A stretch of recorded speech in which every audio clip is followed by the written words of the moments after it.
Sean, you've been on a few test tours now. You're around the squad during the home summer. Your shield form's been excellent when you've been available. Do you feel sort of closer to an opportunity?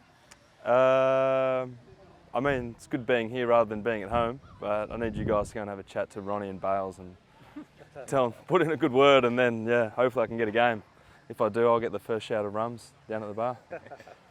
What has the last few months been like? You've sort of had a bit of time off?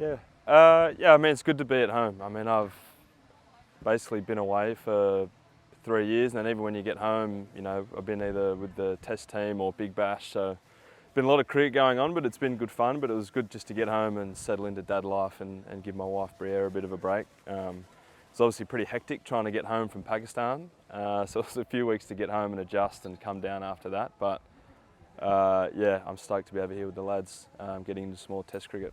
What was that like trying to get out of Pindi? Shocking. It was good, I found it quite traumatic, to be honest. Yeah, right. It was different for everyone. I don't think it really sunk in for a few guys, but yeah, once our phones started pinging when we landed in Dubai as to what was happening since we'd left, it was pretty full on. But you know, it was the PSL itself was a great experience. The locals, you know, I got to experience some Pakistan culture, which was quite cool. I hadn't really had the chance to do that before, and a lovely bunch of lads, and a pretty good tournament. But yeah, not the way I wanted to finish. Yeah. Do you think you want to go back? I'd love to go back to Pakistan. Hopefully, yeah, that sort of thing doesn't happen again. It's probably not something that I want to experience again in terms of what was going on when I left. But yeah, it was a fun tournament. Obviously, with security reasons, all the teams are basically at the same hotel, so lots of friends as part of the overseas contingent. So it was good fun. What's been the chat from selectors around pecking orders and this tour itself and getting the nod with Brennan out?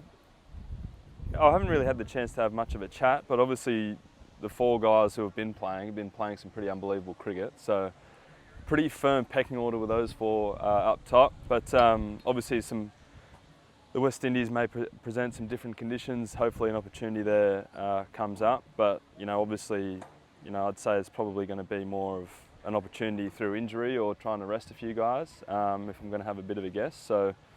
But then again, the conditions might suit playing 2 spin. I'm pretty unsure. It's my first time even in the West Indies. So yeah, put my best foot forward, stay fit and hopefully get a go.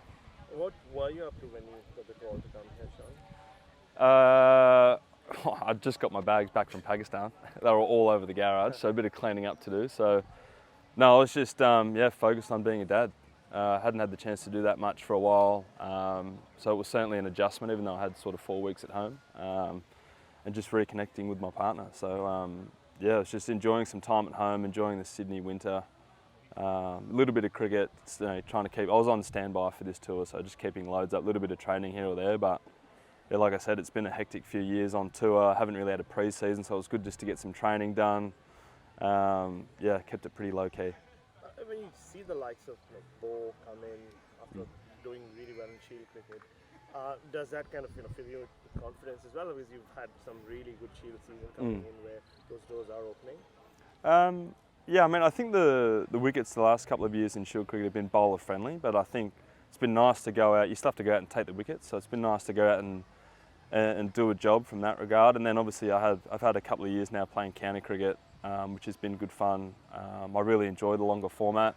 Obviously there's been a fair bit of travel the last few years with the shorter formats. So yeah, I mean, I'm just enjoying playing cricket at the moment. I really enjoy being around this group. You know, days like today where we get the chance to have a main session, I really feel like, you know, they're not only enjoyable days, but they're the best environment to improve my cricket. So yeah, I'm really stoked to be here, and you know, really looking forward to the opportunity. And with regards to your bowling, like, you know, where do you see your bowlings at now after all these years of first-class cricket?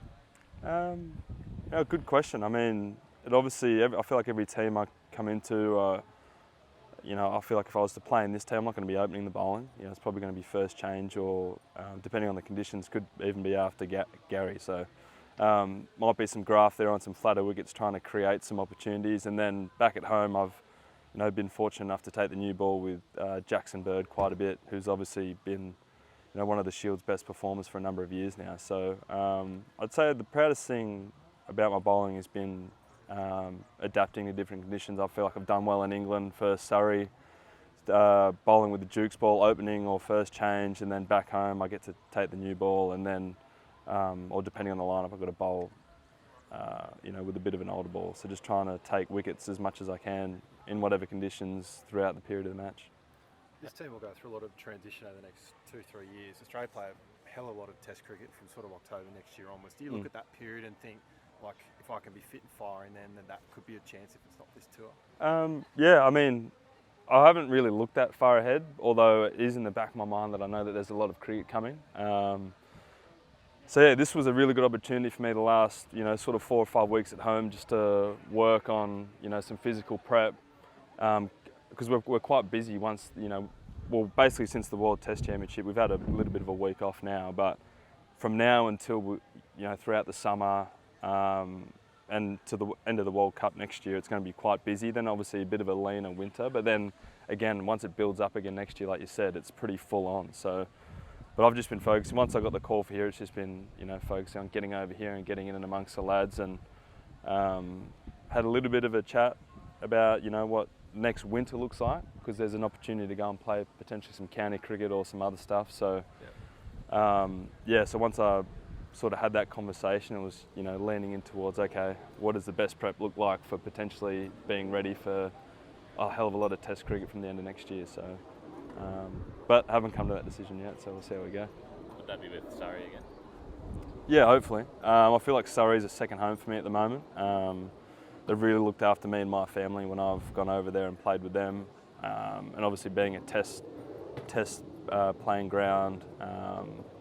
And the fans and the support you get there are unbelievable. Like, we get thousands of people come to first class matches. The T20 games are packed out, and then the staff and the players there are really good people to be around. I really enjoy my time there. So hopefully, if it works out, I can get back there and have another good season with them. Are you the types, like you spoke about the busy schedule ahead? Do you sit back and just kind of map it out and say, oh yeah, I think that could be an opportunity for me, or that could be an opportunity for me, or do you just like go through it? I think with the amount of cricket that's been on, and the last couple of years, I've certainly learnt. My main focus and goals are to play as much cricket for Australia as I can, and then look at those tours and then work back from there. Because the last thing I want to do is turn up to an Australian tour not fully fit and firing and raring to go. I don't want to be tired going into any tours. So whilst we've got a lot of talent over here behind me, I just assume selection on all the tours and then work back from there, and then just make sure that I'm not tired and busted by the time an opportunity may present itself. Because like I said, these guys have been bowling really well, and they've been doing it for a long, long time now, and they've been, the core of the success of the group. So I'm sure there'll be some opportunities in the future across all 3 formats, and I certainly don't want to turn up to those. I think, I have to, nail those opportunities when I get them, work back from there. How have you seen Sammy's development? Obviously, Might have to be the last one, guys. obviously there at New South Wales, you're there in Sri Lanka with him, and so that last Shield game as well. Yeah, Sammy's a hooligan, mate. But I've really enjoyed, obviously he's, sort of feel like I'm seeing his face everywhere at the minute across social media. And I feel like he's, he's had a bit of he's certainly burst onto the scene. But I think the thing that stood out for me with Sammy is, after the Test series against India last year, we're out on the ground and he come up to me and, just here, mate. He came over to me. He goes, asked me if those were my parents, just standing a few metres away, and he said yes. And he went over and chatted to them for about 30 or 40 minutes. So, I really enjoyed that. I didn't really know him too well leading up into that, but I got to see what he was really about. And then, our last game against Tassie last year down in Hobart, Riley Meredith bowling absolute smoke down the hill under lights, and then Sammy's charged him first ball and then walked him back to his mark. So some contrasting, bits to Sammy Constance. So I'm sure I'll see a few more over the next few weeks.